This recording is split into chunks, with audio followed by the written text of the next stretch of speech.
Votre invité à présent dans la grande interview en direct sur Boursorama, c'est Denis Ferrand, directeur général de Rexecode. Bonjour Denis. Bonjour David. Merci d'être avec nous. Bon, contre toute attente, on a eu l'activité de la zone euro.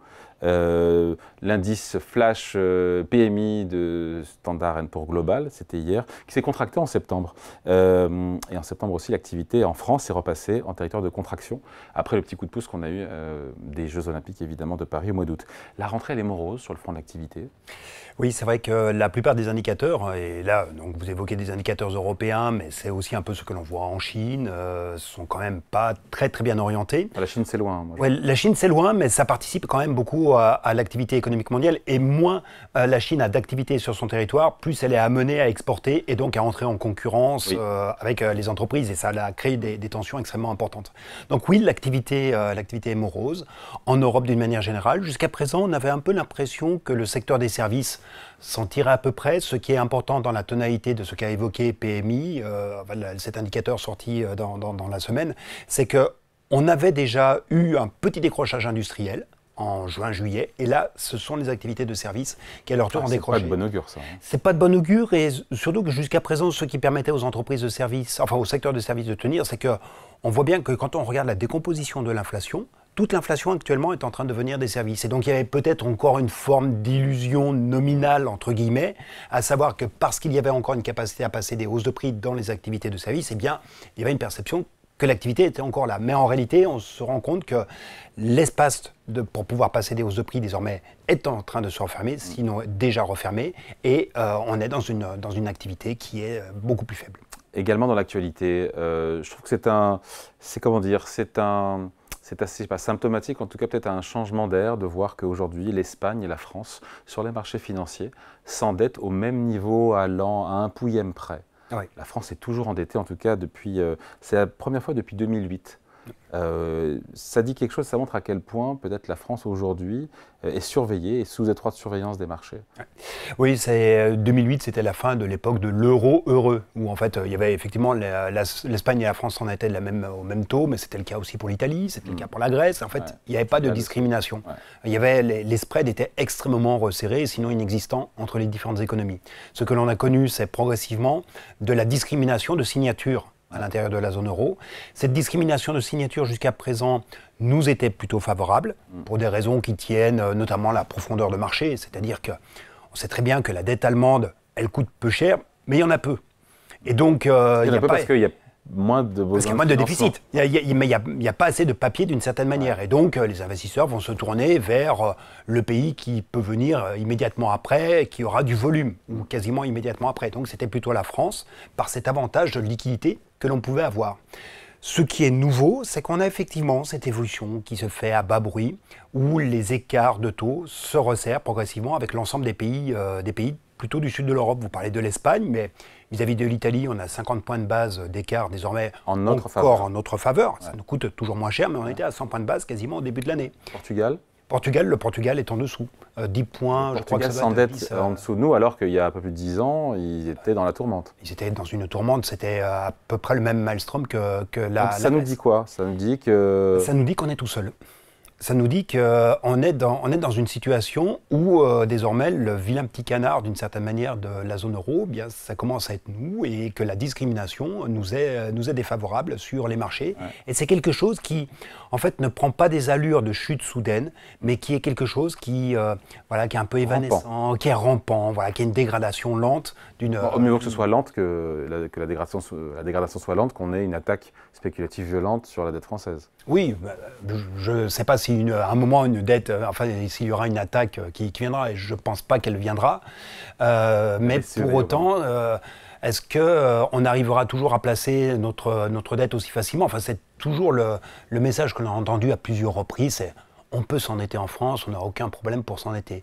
Mais on a déjà connu par le passé des moments où il a été très difficile de placer du papier pour la dette. Enfin, Bon, je vais peut-être remonter un petit peu loin, mais en 1983... Ah oui, c'était longtemps. Alors, oui. Alors en 1983, eh bien, il faut que le gouvernement français aille faire un pèlerinage à Riyad pour aller quémander de quoi finir les fins de mois. Et en fait, c'est ce qui a précédé le tournant de la rigueur. Parce qu'on n'arrivait plus à lever du papier. On se désendettait, mais on dévaluait la monnaie. Donc, c'était difficile de placer sa dette dans une monnaie qui se dévaluait. Et donc, il a fallu aller quémander de l'argent. Et ça a été ensuite la contrepartie, le tournant de la rigueur. Et plus près de nous 2011. 2011, en fait, c'est une pression qui, pour le coup, est collective. C'est-à-dire que vous avez le choc en Grèce, puis en Italie, le choc en Espagne, au Portugal, et en fait, toute la zone euro est sous les feux de la critique. Et avant même qu'il y ait le discours de Mario Draghi, on voit bien qu'il y a un besoin, whatever it takes, on voit bien qu'il y a un besoin de faire un tournant sur les finances publiques. Et c'est vraiment ce que l'on voit, c'est à partir du moment où on touche véritablement le mur, que l'on réagit. Et là, le mur, on ne sait pas où il est, mais... on s'en rapproche. On s'en rapproche, mais sans pouvoir dire véritablement à quel moment ça se manifestera. Laurent Saint-Martin, nouveau ministre du Budget, hier à l'Assemblée, nous a dit que le déficit cette année, finalement, dépassera 6%. C'est pas 5,1, c'est pas 5,5, 5,6, c'est pas autour de 6, maintenant c'est plus de 6%. C'est encore plus grave que prévu. En fait, c'est vrai que si chaque mois on nous rajoute un demi-point de PIB de déficit public, ça va commencer à être un petit peu problématique. Mais surtout, là, en fait, ce qui est intéressant, c'est de regarder d'où vient cette déception par rapport à l'évolution. Parce qu'on a quand même 1% de croissance. On n'est pas en récession. Exactement, on a 1% de croissance, mais comment ça se fait qu'on n'arrive pas à produire de la recette fiscale? Parce que les recettes fiscales, pour l'instant, on connaît les 7 premiers mois de l'année. Les recettes fiscales sont inférieures de 0,2, 0,3 points à ce que l'on avait sur les 7 premiers mois de l'année 2023. Donc, alors que dans le budget, c'était des recettes fiscales nettes qui étaient attendues en progression de l'ordre de 8%. Donc, on attendait 8%, on est à moins 0,2. Et alors, un petit sujet. L'explication, c'est la nature de la croissance. D'où vient cette croissance? Les exportations et la dépense publique. Les exportations. Parce que la consommation est atone. La consommation est atone. Et la consommation, elle produit de la TVA. Oui, l'investissement des entreprises et surtout des ménages qui produit de la TVA, lui, il est à la cave, l'investissement des ménages. Il s'est effondré. Notamment dans l'immobilier. Notamment dans l'immobilier. C'est principalement d'ailleurs dans l'immobilier. Mais les exportations, vous n'avez pas de recettes de TVA dès lors que vos exportations sont faites en dehors de l'Union européenne. Donc vous avez ce qui fait la croissance actuellement, ce sont les exportations, ce sont les dépenses publiques. Donc les exportations ne produisent pas forcément toujours de la TVA. Les dépenses publiques, c'est ça qui en fait progresse de l'ordre de 1,5%. Et puis c'est la baisse des importations. La baisse des importations, pourquoi? Parce que quand vous calculez le PIB par ces différentes dépenses, eh bien moins vous faites d'importations, plus vous avez de PIB si les autres postes ne bougent pas.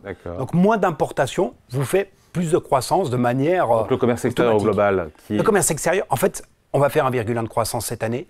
Toute la contribution à la croissance viendra du commerce extérieur. Non. Plus 0,5 pour les exports. Donc la demande intérieure est en croissance zéro en France depuis un an. Donc ça veut dire que vous prenez la demande intérieure, faisons la somme de la consommation des ménages, plus leur investissement, plus l'investissement des entreprises, vous êtes à 0 moins en glissement sur l'année. Et bien donc c'est logique qu'il n'y ait pas de recette fiscale. Vous ne pouvez pas avoir de recette fiscale si vous n'avez pas de progression de votre volume. Alors bien entendu, il y a encore un peu d'inflation. Et c'est ça qui devrait vous produire un peu de recette fiscale par l'effet nominal, mais il y en a aussi de moins en moins. Ils vont réussir ou pas? Quand je dis ils, c'est tous les ministres et surtout le premier d'entre eux, Michel Barnier. Ils vont réussir, selon vous, à redresser la barre, sachant que la priorité, on l'a compris, sera donnée à l'économie sur la dépense publique. C'est ce qu'a encore rappelé hier Laurent Saint-Martin, nouveau ministre du Budget, mais on ne sait toujours pas comment. Bon, je crois qu'il faut encore attendre 15 jours à peu près pour avoir la présentation du projet. 9 octobre. 9 octobre. Rappelle quand même la dernière prévision dont on dispose, celle qui avait été transmise à Bruxelles, c'était 4,1 de déficit public pour 2025. Donc si on est à 6 et quelques, 2 points. Si on est à 6, 2 points. Bon, voilà. 60 milliards d'euros. Oui, voilà, dans ces eaux-là. Donc 60 milliards d'euros, si on voulait se mettre à 4,1, bonjour, allez le trouver. Avec en plus une demande interne qui est aux abonnés absents. Donc ça va... Avec l'inflation qui maintenant est à 1,5%, ou pas très loin, qui tend vers 1,5% en France, ça va redonner un peu de pouvoir d'achat et donc libérer un peu la consommation. Oui, ça peut libérer un peu. Oui, tout à fait, ça peut libérer la consommation. Donc redonner de la recette fiscale. Mais regardez, qu'est-ce qui se passe actuellement quand vous avez de la progression du revenu? Une bonne partie de cette progression se retrouve en réalité sur le taux d'épargne. Pourquoi est-ce qu'on a eu une augmentation du taux d'épargne qui est intervenue au deuxième trimestre? C'est parce une bonne partie de l'explication, pas toute, mais une bonne partie de l'explication tient au fait qu'on a distribué au cours du premier semestre une augmentation des pensions de retraite, plus 5,1%. Or, on sait très bien que les retraités sont ceux qui ont l'effort d'épargne le plus important. 25% de taux d'épargne chez un retraité. Donc, si ce qui soutient les revenus, ce sont les revenus de pension, et ça a été plutôt le cas au début de l'année, eh bien, vous avez une augmentation de l'effort d'épargne. Donc, vous n'avez pas forcément cette dynamique de la consommation. Mais pour revenir à votre question, je n'oublie pas, pour revenir à votre question sur est-ce qu'ils vont y arriver, bon courage, effectivement. Et puis, surtout, quel levier faut-il actionner entre le levier dépenses, entre le levier... François Villeroy de Galhau, gouverneur de la Banque de France, nous a dit hier, le bon cocktail, c'est 3/4 de baisse de dépenses, 1/4 d'augmentation des impôts. Est-ce que c'est un bon dosage, cher Denis ? 3/4, 1/4. Ouais, 3/4, 1/4, oui, pourquoi pas. Tout dépend de ce que l'on met dedans, en réalité. C'est comme toujours, le diable va se nicher dans les détails. Donc, de quelles dépenses parle-t-on? Quelle imposition va-t-on mettre en place? Enfin, qu'est-ce qu'on va relever? Est-ce que si c'est pour mettre une fiscalité qui se retrouve dirimante pour l'attractivité, donc ce que l'on va gagner en recettes fiscales très immédiates va être perdu en capacité à avoir de l'investissement à se réaliser sur notre territoire. De l'activité future et donc de la recette future. Et de la recette future. Donc il faut regarder... Comment on fait pour économiser ou lever des impôts sans que ça pèse trop sur l'activité? Oui, mais vous devez savoir ça. J'aimerais bien avoir la recette magique. Alors c'est vrai qu'on va trouver des éléments. Alors il y a toujours ce qui a... Patrick Martin, je vous coupe. Patrick Martin, c'était intéressant. J'ai écouté, je crois que je sais plus sur France Info, je ne sais plus le président du MEDEF. Il disait en gros, aller chercher des économies du côté des plus de 450 agences publiques qui coûtent 91 milliards d'euros par an contribuables, parfois sans savoir vraiment à quoi elles servent. Oui, en fait, au-delà de ces 450 agences, c'est réfléchir à l'organisation. C'est quoi ces agences? Ça va être des agences qui ont été montées à un moment parce que vous aviez une politique publique pour encourager l'économie d'énergie, pour développer des transports publics. Enfin, c'est tout un ensemble d'agences qui vont intervenir sur des espaces de politique publique qui sont pas forcément gérés directement par les ministères, mais qui sont confiés à des agences de l'eau, des choses de ce type-là, qui vont mettre en place les conditions d'atteinte d'objectifs de politique publique. Il y a à gratter ou pas là-dessus? Il y a surtout à gagner en efficacité. Il parle de la fraude sociale, il parle de la fraude sociale aussi, 6 à 8 milliards d'euros par an. Oui, la chasse à la fraude, c'est souvent l'argument, c'est un argument qui est souvent évoqué. Ça fait longtemps qu'on utilise cette corde de la fraude et qui ne débouche pas forcément toujours sur les rendements attendus. Ce qui fait véritablement sens, me semble-t-il, c'est vraiment de regarder qu'est-ce qui peut être gagné dans l'efficacité, dans l'organisation de l'État. En fait, la réforme que l'on n'a jamais faite, c'est la réforme de l'État pris au sens large. C'est-à-dire y compris collectivité territoriale, y compris administration de sécurité sociale. Donc vraiment, le périmètre des administrations publiques, comment est-ce qu'on arrive à le réorganiser, faire en sorte qu'on ait quelque chose qui soit beaucoup plus agile, plutôt que d'avoir une pesanteur.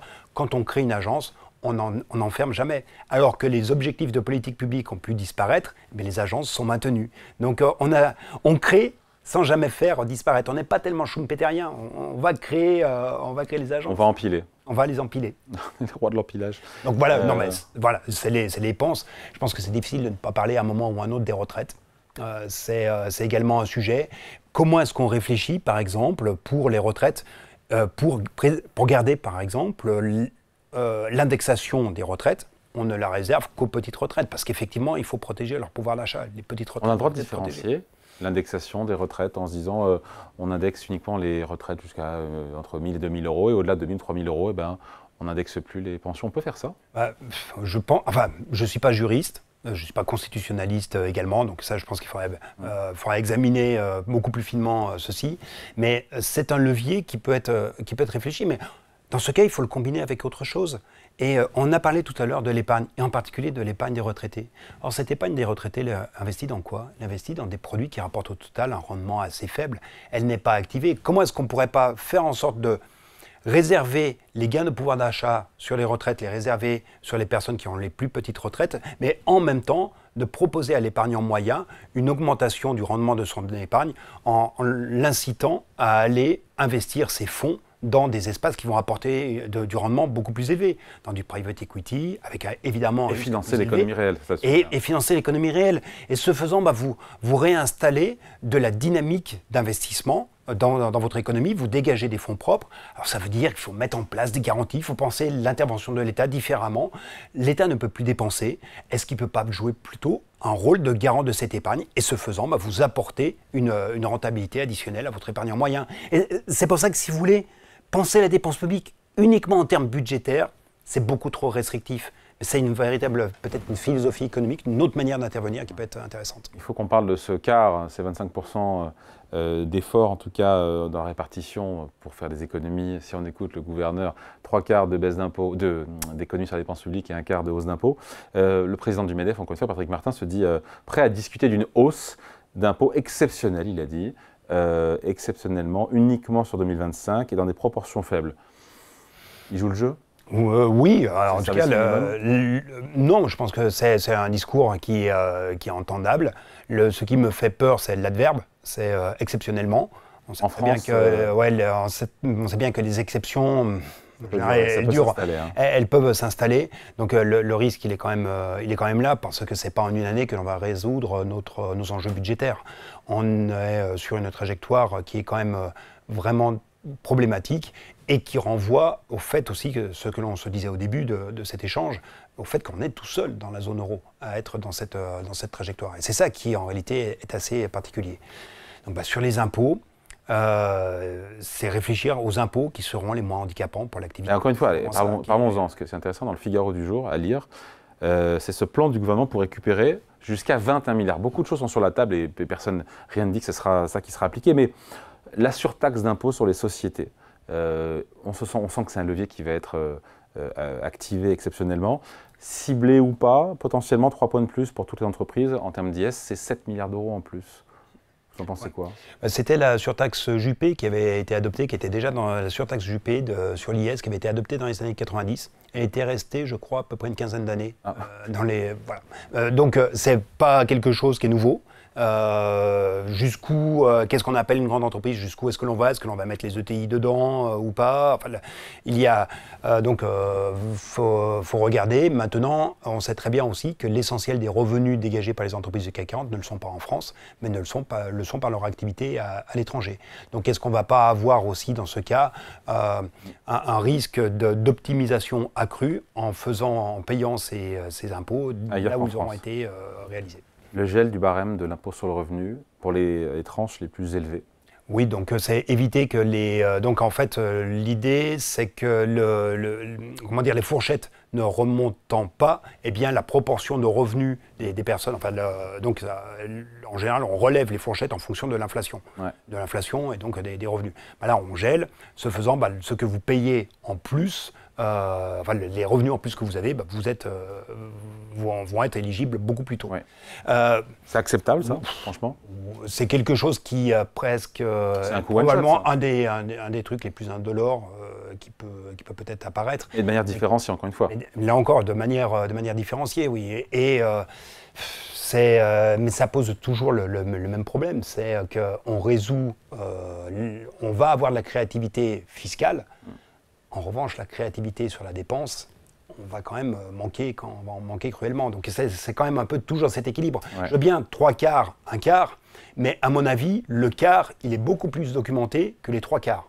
Et c'est bien ça la grande difficulté. On ne sait pas documenter les 3/4. C'est là quand même que se fait la marge de manœuvre. On parle de raboter le pacte Dutreil sur la transmission des entreprises et le crédit d'impôt recherche. Il y a 400 millions et 100 millions à récupérer. Là aussi. Pacte Dutreil, dans ce cas, je pense que les entreprises seront presque prêtes à avoir un deal. C'est-à-dire que le pacte Dutreil, vous avez une protection de vos actions, de votre capital professionnel vous devez vous engager à garder votre capital professionnel pendant une dizaine d'années. Les entreprises peuvent peut-être s'engager à dire ce capital professionnel, je le conserve pendant, non pas 10 ans, mais pendant 20 ans, et donc on est exonéré de droits de transmission pendant cette période. Et résultat, vous maintenez probablement plus durablement une activité sur le territoire. Après, on peut se dire que garder du capital des entreprises qui, pour certaines d'entre elles, peuvent devenir non rentables, c'est une perte de capacité de transformation de l'économie. C'est un frein économique qui peut s'exercer. Mais ce que je veux dire par là, c'est qu'une mesure, elle doit s'envisager par rapport aux conséquences économiques qu'elle va emporter et essayer également de réfléchir en même temps à des formes de compensation que l'on peut imaginer. Et donc un troc de raboter le pacte Dutreil, peut-être en augmentant la part éligible à des prélèvements, mais en contrepartie, vous avez un allongement de l'horizon de détention. Pourquoi pas, mais c'est pas mal de réfléchir plus en troc de ce type-là. D'après le Figaro, il y a aussi possiblement, on sait que les impôts de production ont baissé ces dernières années. Il reste encore 4 milliards, je crois que c'est 1 milliard par an de la CVAE. A priori, ça s'est terminé, ça ne baissera plus. J'ai l'impression que oui, c'est passé par-dessus le bastingage. Il y a ça, il y a une hausse de cotisation patronale qui serait aussi dans les tuyaux au niveau du SMIC, et une flat tax qui passerait possiblement à 35% pour 1 à 2 milliards d'euros de recettes en plus pour l'État. Dans tout ce qu'on a dit là, qu'est-ce qu'il y a de plus néfaste et de plus ou moins indolore? La hausse de cotisation du SMIC, ça c'est dans le cadre de la réforme Bozio-Wasmer. En tout cas, des propositions, me semble-t-il, de 2 économistes, Antoine Bozio et Étienne Wasmer, qui veulent réfléchir sur la façon dont on réaménage les allègements de charges. On a une pente qui en réalité est extrêmement forte, très peu de cotisations qui restent au niveau du SMIC, et puis plus on monte dans l'échelle des salaires, plus vos allègements se réduisent. Et donc l'idée, c'est on remonte un petit peu les allègements, on réduit les allègements de charges sur le bas de la distribution, mais pour les augmenter entre 1,2 à 1,9 SMIC. Donc c'est pour ça, il ne faut pas se contenter simplement de regarder ce qui se passe au niveau du SMIC, et là, ça aura un effet sur l'emploi qui va être néfaste, mais regardez comment on peut avoir des effets de distribution. Et si on réduit ces allègements, si on les recombine différemment, eh bien, ce faisant, on a peut-être aussi l'espoir qui est derrière, c'est qu'on lève un frein à la mobilité salariale, parce que faire passer votre salarié de 1,2 à 1,3 SMIC, ça vous coûte très cher, parce que vous perdez certains allègements, parce que votre salarié lui-même perd sa prime d'activité. Donc, faut voir la réforme dans son ensemble. Denis, est-ce que c'est grave pour l'économie, pour l'activité, finalement, que si on écoute ce que nous dit en creux le gouvernement, que les hausses d'impôts soient surtout sur les grandes entreprises et les plus riches? Est-ce que vraiment c'est un problème pour l'économie? Est-ce que vraiment ça va freiner l'activité? On avait fait les classes moyennes supérieures, les PME, les ETI.